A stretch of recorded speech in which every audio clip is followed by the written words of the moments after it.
Hola, buenas tardes a todos. Bueno, bienvenidos a la segunda clase del módulo de papiloscopía del curso del Instituto ISEL de Auxiliar de Criminalística y Criminología.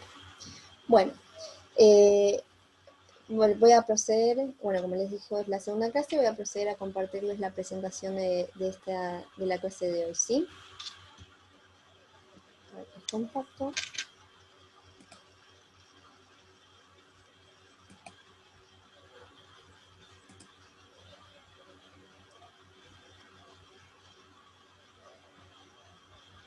Bien.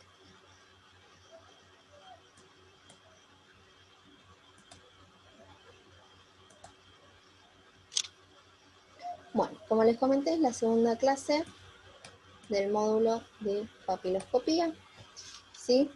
Vamos a seguir un poco con lo que vimos, terminamos de ver la clase pasada, que son los tipos fundamentales que conforman el sistema dactiloscópico argentino creado por Juan Bucetich, ¿sí?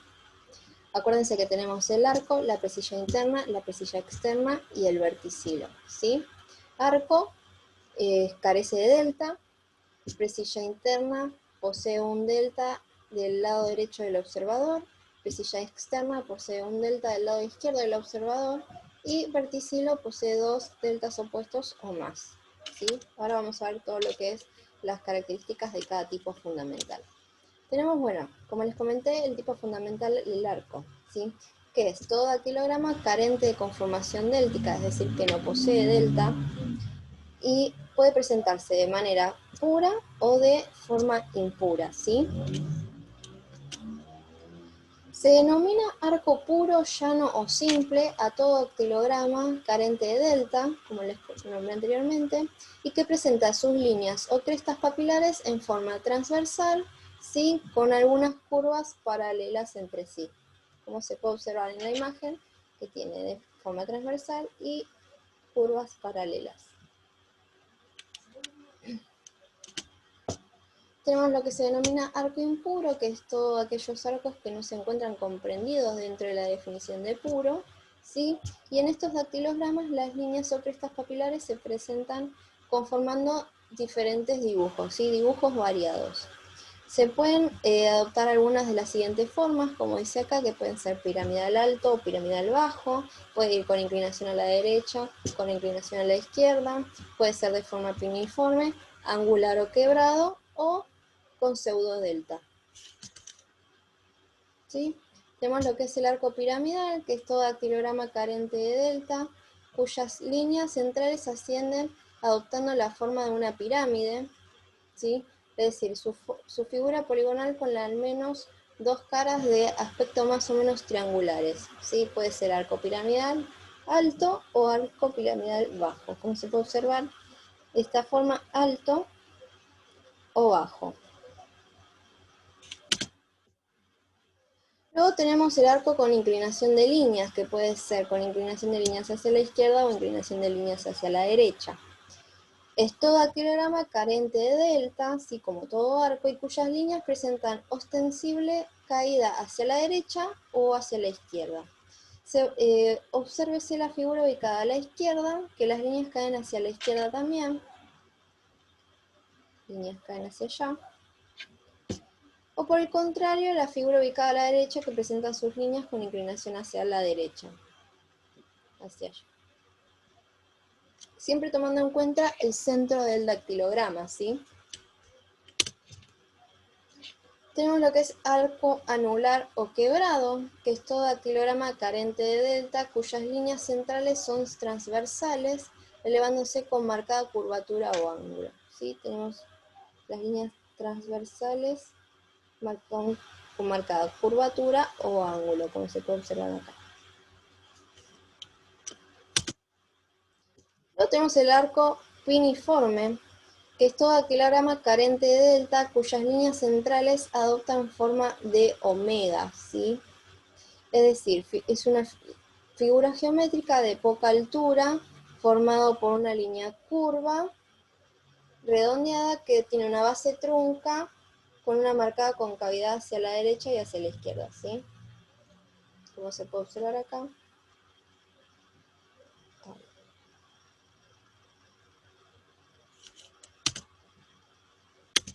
Bueno, acá tenemos los tipos de arco que son todos carentes de delta, ¿sí? Bien, pasamos al tipo fundamental de presilla, ¿sí? Que por su base central, que es la línea más central del dactilograma, que asciende, forma una cúspide y desciende en la misma dirección de su inicio, es decir, hace esto y esto, conservando cierto paralelismo sin importar la extensión de sus ramas, ¿sí?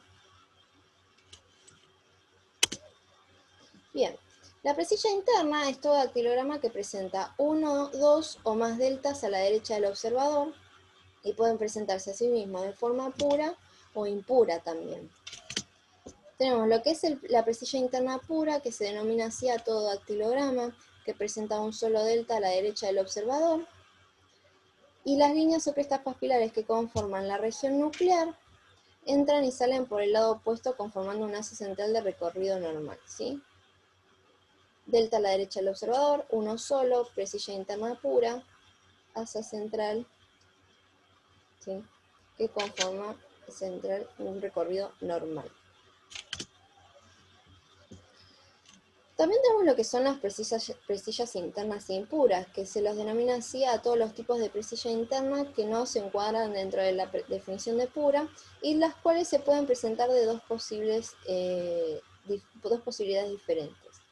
Una puede ser, se denomina así a todos aquellos dactilogramas que tengan dos o más deltas a la derecha del observador, por ejemplo pueden ser bideltos o trideltos, o a todos aquellos dactilogramas que, aun presentando un solo delta a la derecha del observador, las líneas que conforman su región nuclear tienen irregularidades en su recorrido. Por ejemplo, las líneas o crestas centrales pueden presentarse de manera volcadas, intervenidas, parcialmente intervenidas o totalmente intervenidas, combinadas con un arco más presilla.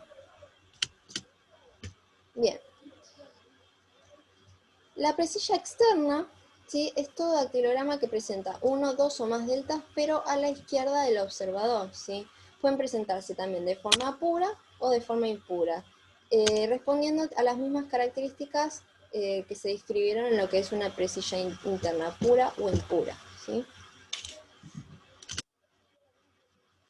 Y luego tenemos el que se denomina el tipo fundamental de verticilo, ¿sí? En este aspecto, antes de comenzar a definir este tipo fundamental, se hace referencia a las diferentes conformaciones centrales que se pueden observar en este tipo, ¿no?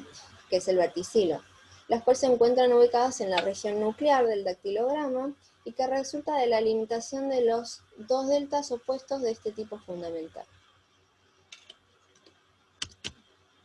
Bien, tenemos el verticilo con una conformación central de manera espiralada, ¿sí?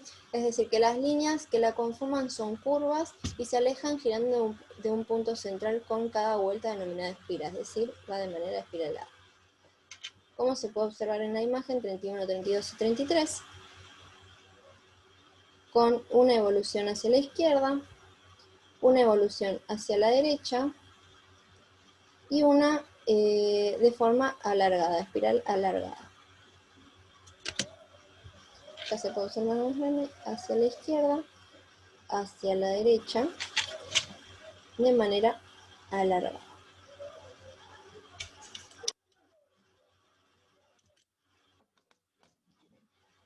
Bien, luego tenemos lo que es el verticilo con una conformación central circunferencial, ¿sí? Las líneas que la conforman son planas, curvas y equidistantes de un punto llamado centro. Es decir, van desde el centro hacia afuera con curvas, con curvatura. En las imágenes se pueden ubicar la circunferencia limpia, una circunferencial intervenido y una circunferencial abierta. Circunferencial limpio, intervenido y abierto, ¿sí? Como dice acá, 34, limpio, 34, interrumpido y abierto. Bien, también tenemos lo que es el verticilo con una conformación central ovoidal, que es las líneas que la conforman son de manera curvas y en forma de huevo. Se puede encontrar ovoidal chico, ovoidal grande, ovoidal intervenido, ovoidal abierto y ovoidal biseno. tenemos en la imagen 37 un ovoidal chico, acá. En la imagen 38, como dice acá, tenemos un ovoidal grande limpio, como se puede observar acá de manera grande. En la figura 39 tenemos un ovoidal intervenido, como se puede ver acá. Ahí está. Y en la 40 y en la 41 un ovoidal abierto y un ovoidal biseno. 40 abierto, 41 biseno.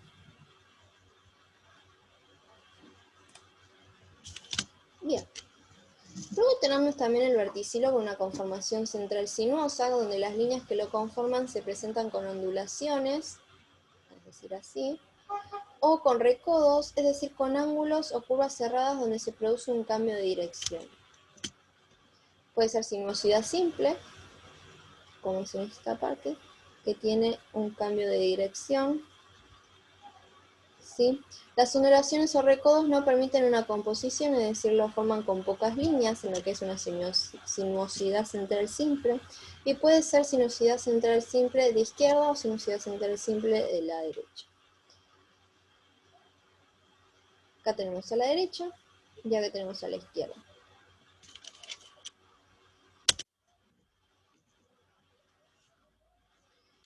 Bien, luego tenemos lo que es una sinuosidad central compuesta, que a diferencia de la anterior, que es la simple, está formada por mayor cantidad de líneas y puede ser sinuosidad central compuesta a izquierda o sinuosidad central compuesta a derecha. Acá se observa la sinuosidad con más líneas, que está a la derecha, esta está a la izquierda. Ven que hace así. Ahí está.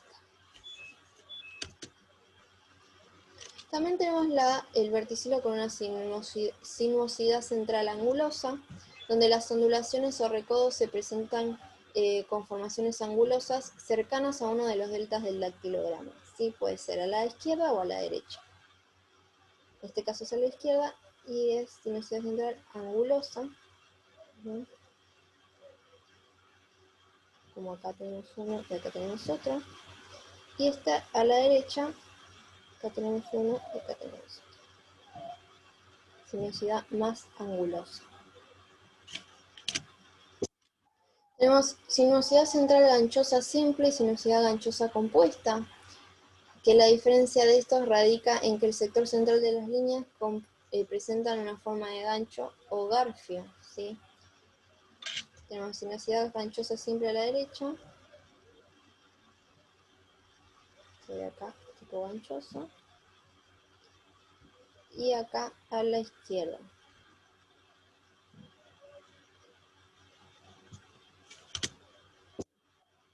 Acá tenemos una sinuosidad ganchosa compuesta, como se puede observar, a la izquierda y a la derecha.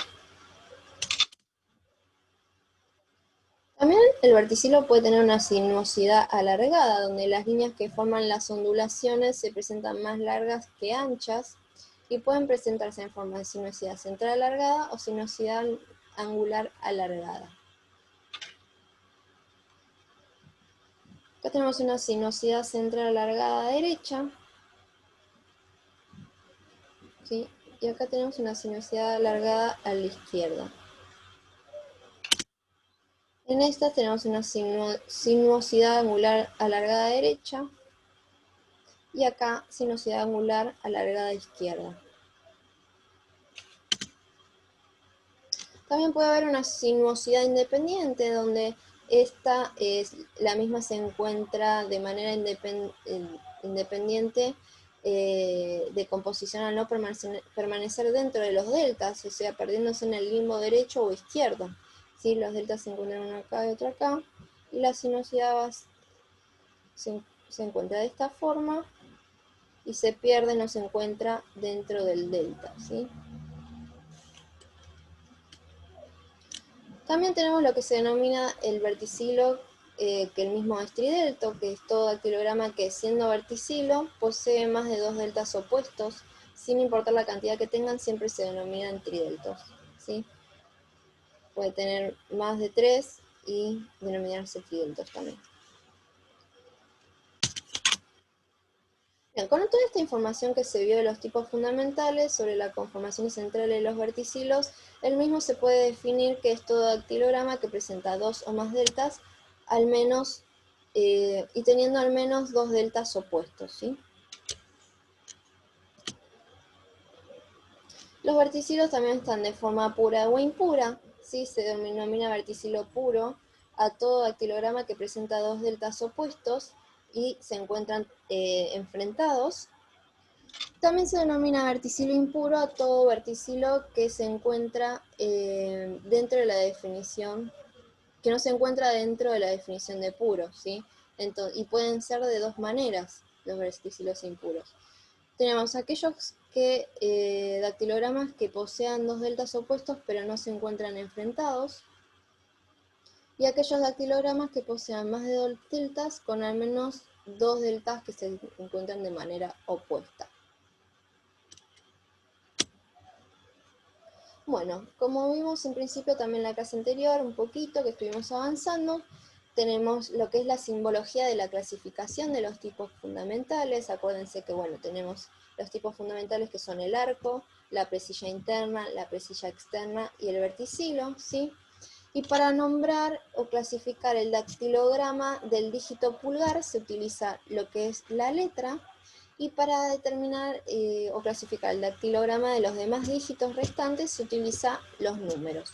Entonces tenemos que para el arco, el dactilograma del dígito pulgar se va a clasificar con la letra A y los demás dígitos con el número 1. Con lo que respecta a la presilla interna, el dactilograma del dígito pulgar se va a clasificar con la letra I latina y los restos de los dígitos con el número 2. La presilla externa se va a clasificar el dactilograma del dígito pulgar con la letra E y con el número 3 los dígitos restantes. Y lo que respecta al tipo fundamental del verticilo, se va a clasificar el dedo pulgar, el dígito pulgar con la letra B corta y los dígitos restantes con el número 4. Bien, acá volvemos, ¿sí? Tenemos lo que es el arco, que para el dedo pulgar o dígito pulgar se clasifica con la letra A y los dedos restantes o dígitos restantes con el número 1.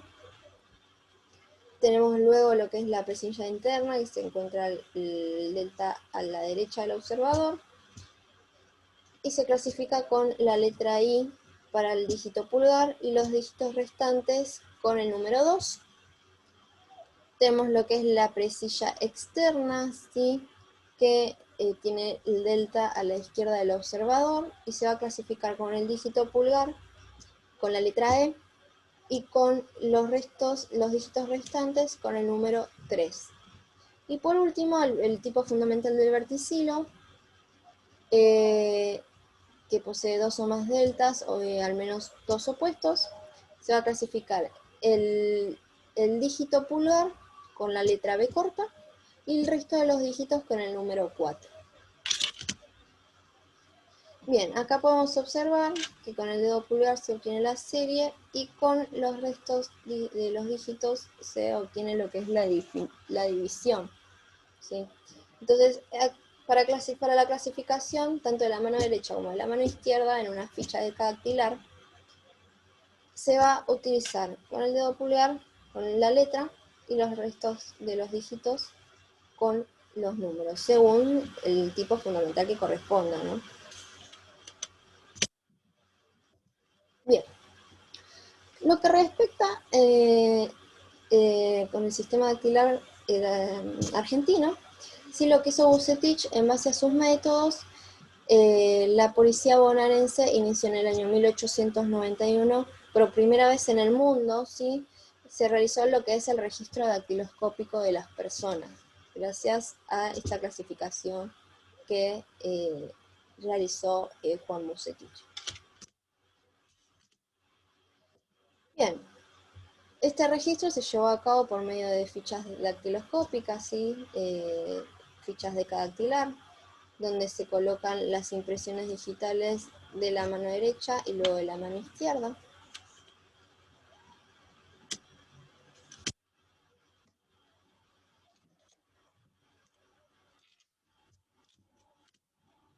Acá tenemos otra ficha, donde también tenemos la mano derecha arriba, la mano izquierda abajo, y lo que es en la parte inferior se colocan los 4 dedos de cada mano y el dedo pulgar de cada mano.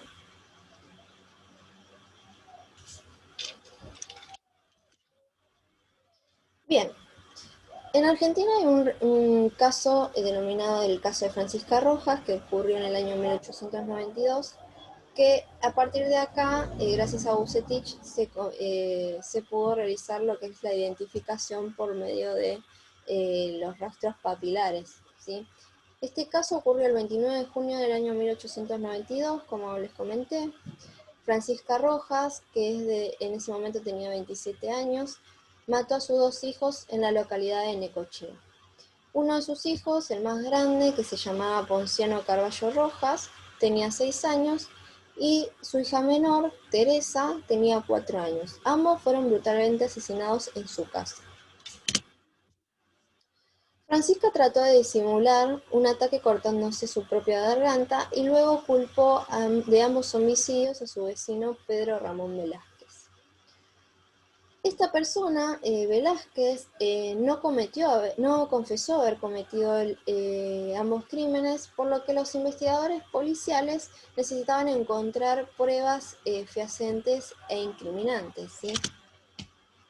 Entonces lo que pasó fue que encontraron una huella dactilar ensangrentada en el buzón de la puerta de la casa de Francisca. Pero ¿qué pasó? Ella, la madre de las víctimas, había negado haber tocado los cadáveres de los chicos. Por lo tanto, esto implicaba que no se había manchado de sangre de ellos. Entonces, ¿qué pasa? Por lo tanto, la huella que se encontró en el buzón podría haber sido solamente, eh, podría haber provenido del propio homicida. Juan Bucetich ayudó, con su ayuda, el oficial de la policía, que es el oficial de la policía de la provincia de Buenos Aires, se determinó que tales huellas dactilares no pertenecían a lo que se había denominado como el sospechoso Pedro, sino que pertenecían a la propia Francisca, madre de las víctimas. Una vez confrontada con dicha irrefutable prueba, ¿sí? Ya que se le tomó una ficha de dactilar a Francisca, se le tomaron impresiones de sus huellas, y se comparó con el rastro encontrado en el buzón, ¿sí? Entonces, esta era una prueba irrefutable, y Rojas terminó confesando haber cometido el asesinato de sus 2 hijos. ¿Por qué lo realizó? Las razones que llevaron a Francisca a realizar el doble homicidio fueron la interferencia de Pedro entre ella, por un romance entre ella y otro pretendiente de ella. Y también porque ella tenía una sensación de que se encontraba o se resultaba más atractiva ante esta otra persona, ante este pretendiente que ella tenía, si no tenía hijos. Por eso realizó el asesinato de ambos, y fue el primer caso donde se aplicó el sistema dactiloscópico argentino realizado por Juan Bucetich, ¿sí? Acá podemos observar la ficha de dactilar de Francisca Rojas, ¿sí? La cual luego fue utilizada para la confrontación con el rastro encontrado en el buzón. Bien, y a partir de ahí, bueno, se empezó a utilizar. Ahora vamos a pasar lo que son las tomas de impresiones digitales, ¿sí? ¿Qué condiciones debo tener en cuenta para reunir que se deben reunir para la realización y toma de las impresiones? ¿Sí? Las mismas tienen que estar íntegras, es decir, completas, y deben ser nítidas. Bien, de esto dependerá poder apreciar las diversas anomalías y los accidentes que tenga el dactilograma, pero también la correcta aplicación de la clasificación, es decir, poder clasificar la ficha o la impresión adecuadamente, ¿sí? De manera correcta.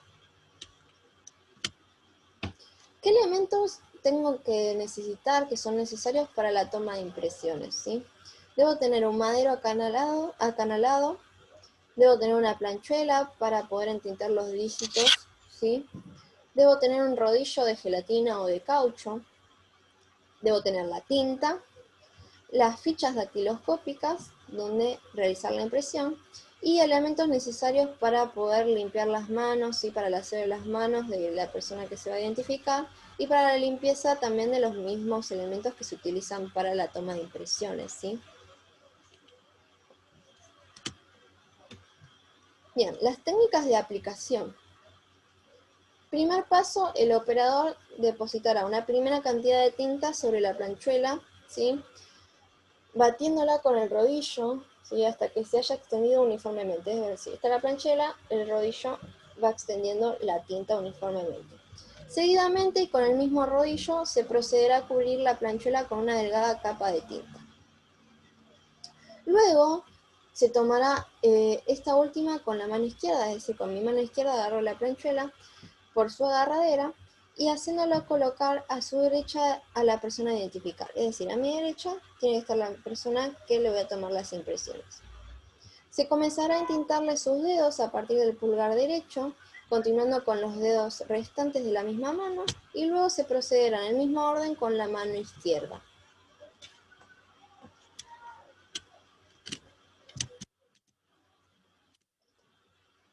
Para la realización del entintado, el operador tomará cada uno de los dedos de la persona a identificar y con el pulgar y el medio colocando el índice sobre la parte superior de aquel. Es decir, supongamos que este es mi dedo que yo voy a tomar la impresión, mi dedo pulgar va de este lado, mi dedo medio de este lado y con el dedo índice apoyo acá, ¿sí?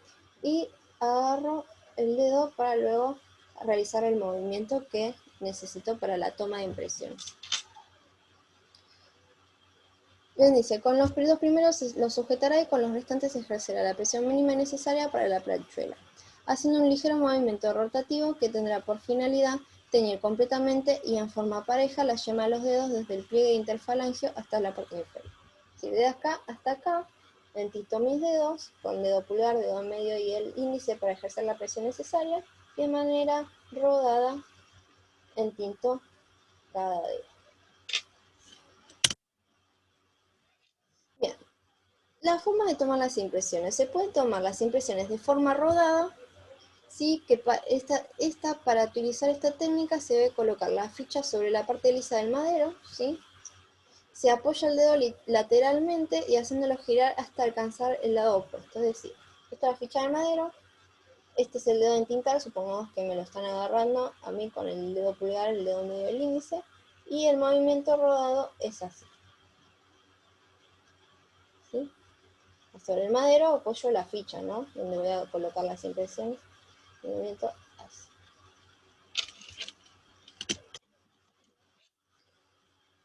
Bien. Si no, también la otra forma es para tomar las impresiones antero-posteriores, que para llevar a cabo la toma mediante esta técnica se debe utilizar la parte acanalada del madero, es decir, la parte que tiene curvatura.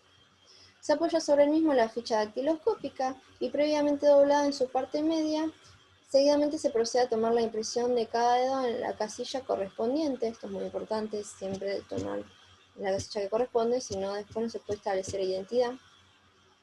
Apoyando primero el pliegue interfalangio, continuando con un movimiento hacia arriba, secundado por el madero, moviéndolo en forma inversa. Es decir, este es el madero, supongamos que acá está la acanaladura, ¿sí? Y apoyo desde la línea, desde el pliegue interfalangio, y hago este movimiento. Voy con el otro, así.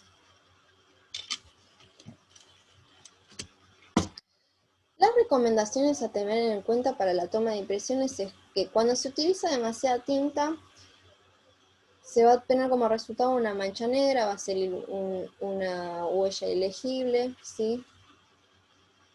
La cual no se va a poder establecer identidad. Si ejerzo demasiada presión en el momento de entintar o de tomar impresiones, ocurren las mismas características que anteriormente mencionadas, ¿sí? Va a dar como resultado una mancha negra. En el caso de que haga rotaciones repetidas, ¿sí? Tampoco va a servir porque el dactilograma se va a encontrar de manera superpuesta. Y en el caso del entintado y o rodado incompleto, se obtendrá dactilogramas con falta de integridad, ¿sí? No va a estar completo en su totalidad, por lo que le va a faltar integridad.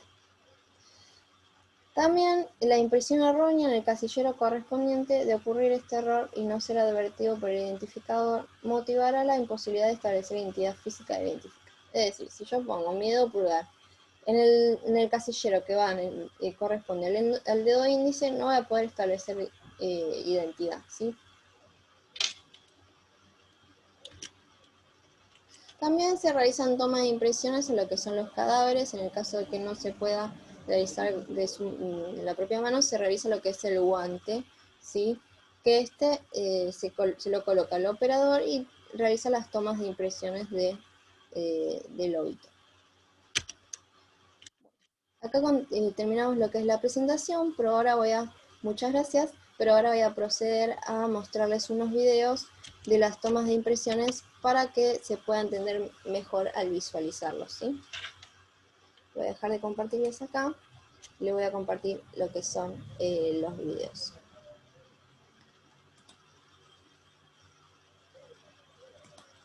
Voy a mostrar acá la toma de impresiones.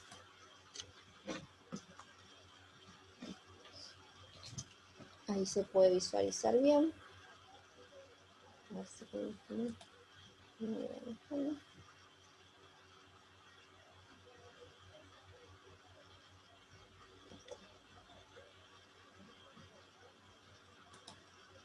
Hola, en este video vamos a hablar de la toma de impresiones papilares.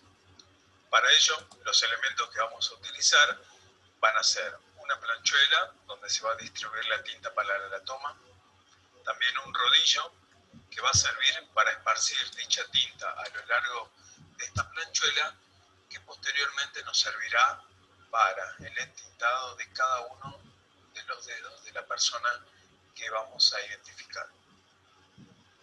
También para este procedimiento vamos a tener una tabla que tiene un acanalado de uno de sus lados y del lado contrario es lisa.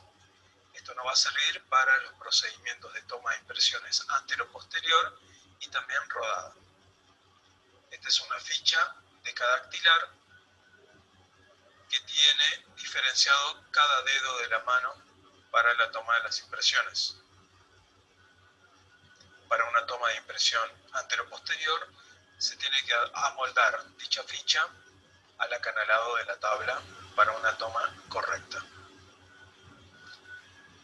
Acá vamos a ver la técnica para el esparcido de la tinta en la planchuela y posteriormente cómo se entinta los dedos de la persona que vamos a identificar.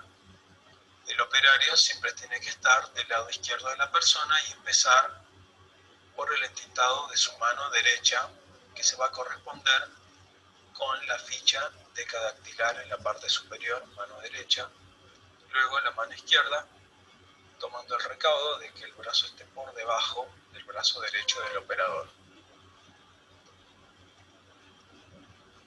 En la planchuela, la distribución de la tinta se debe realizar de la siguiente forma, siempre con poco material y dejarlo de forma homogénea a lo largo de toda la planchuela para recién luego empezar el entintado de las manos de la persona.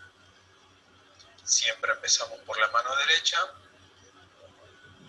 utilizando los bordes de la planchuela para recién luego pasar a la mano izquierda, que se va a corresponder con la forma de presentación en la ficha decadactilar. Recordamos que el brazo de la persona a identificar tiene que estar levemente por debajo del brazo derecho del operador, para que no existan riesgos de que la persona ensucie al operador ni tampoco los elementos que vamos a utilizar, especialmente nuestra ficha decadactilar. Una vez que vamos a empezar la toma, se dobla la ficha para que no ensuciemos la parte de la mano izquierda, y vamos a utilizar la tabla de lado liso y vamos a empezar primero en la parte superior de la ficha con la mano derecha de la persona. Como vemos en el video, estamos tomando impresiones rodadas. Se hacen de la siguiente forma, siempre tomando el recaudo de tener la base de nuestra madera para una correcta toma de las impresiones. Vamos a desdoblar la ficha y luego vamos a continuar con la mano izquierda de la persona. Las impresiones tienen que ser tomadas de forma suave, no presionando el dedo de la persona para que no existan empastamientos por parte del pulpejo cuando tome contacto con el papel de nuestra ficha. Finalmente, así nos quedaría la ficha con las impresiones de los 10 dedos de la persona. Hasta pronto.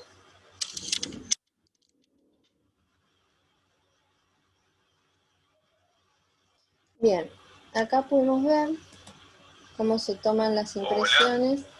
En este video, cómo se toman las impresiones, sí, explicó cómo se entintan los dedos, primero el entinto de la mano derecha, después de la mano izquierda, ¿sí? Anterior a esto, en la planchuela colocó la tinta y la esparció por la misma, ¿sí? Hasta que quede una placa delgada. Luego, luego de intentar, procedió a agarrar lo que es la tabla o el madero, ¿sí? Dobló la ficha por la mitad, primero puso la mano derecha y tomó las impresiones a la persona a identificar de manera rodada y luego lo realizó con la mano izquierda. Anterior a la mano izquierda, procedió a desdoblar lo que es la ficha, ¿sí? Para colocar en cada casillero de la mano izquierda las impresiones de delante. Bueno, y ahora voy a proceder a compartirles el video, ¿sí? De la toma de impresiones, que es más o menos, la técnica es parecida, pero se utiliza lo que es el guante de la piel del cadáver, ¿sí? Así que ahora paso a compartirles para que puedan también visualizar cómo se realiza.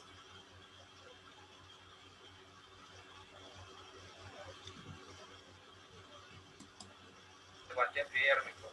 ¿Cómo lo vamos a trabajar? Lo podemos trabajar de esta manera. Coloco el guante.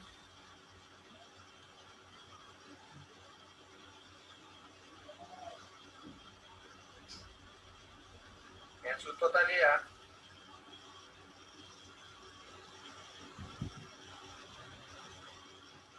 Como pueden observar, yo puedo realizar el registro de necrodactilia de esta manera. Haría el rodamiento completo con cada uno de mis dedos y asimismo haría la toma de necrodactilia. Otra manera para hacer la toma de este guante epidérmico consiste en organizar los dedos e ir separando uno por uno, con el objetivo de que con el dedo que tengo más agilidad puedo realizar la toma o el registro mucho más fácil. Separo, sé que este es el dedo número 1, de mi dedo número 2 lo voy a tomar. ¿Por qué? Porque me permite más facilidad. Entonces, vamos a hacer el entintado previo al secado a las falanges, o en este caso al guante epidérmico. Hago inicialmente el entintado.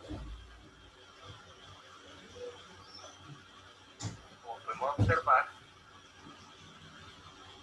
tenemos un entintado completo y reproducimos así mismo en la tarjeta de rodactilia. Esto es para el dedo número 1.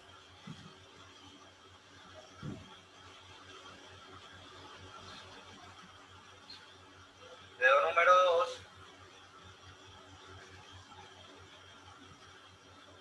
Tenemos que tener cuidado con las falanges que vamos cortando con la parte de los guantes epidérmicos e señalándolos para saber cuál es el orden.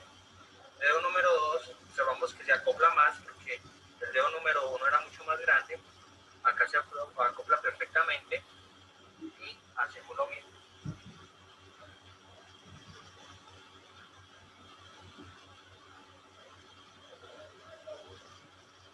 Observamos el entintado y la reproducción en la tarjeta de electroalquiler.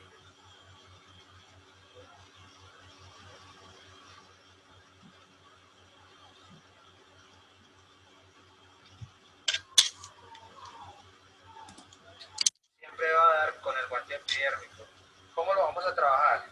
Lo podemos trabajar de esta manera. Coloco el guante. Bueno,